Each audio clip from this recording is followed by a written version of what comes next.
એની ફરતે હું 3 લોકો જોડીશ.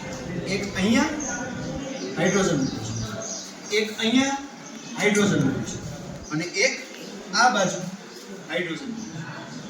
હવે વિચારીને જવાબ આપજો. આજે તમને દેખાય છે આ બાજુનો ભાગ, એ છે કોણ? કોણ છે?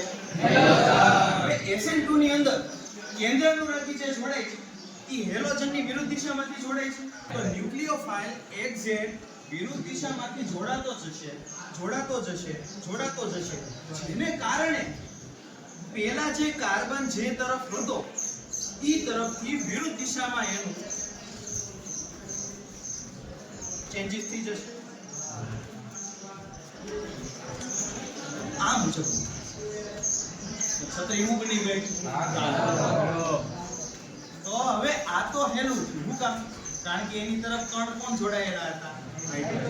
પરંતુ એ તરફ હું મારે સમૂહ ગોઠવી દઉં તો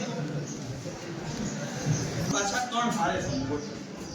આ બાજુ મિથાઇલ, આ બાજુ મિથાઇલ, આ બાજુ મતલબ કે એનો ભાર વધી ગયો. હવે જ્યારે કેન્દ્રનું રાખ્યું અટેક કરાવીશું એની તેવળવાળી વાત છે કાગળો બનવું.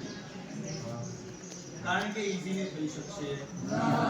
યાદ કરો પહેલા 3 હાઇડ્રોજન ગોઠવાતા ત્યારે કેટલા ડિગ્રી છે? 0. 3 કાર્બન ગોઠવા ત્યારે કેટલા ડિગ્રી થયું? આમાં થવું મુશ્કેલ થયું, આમાં થવું હેલું થયું. આના કારણે આપણને ખબર પડે 2 ડિગ્રી કાર્બન છે SN2.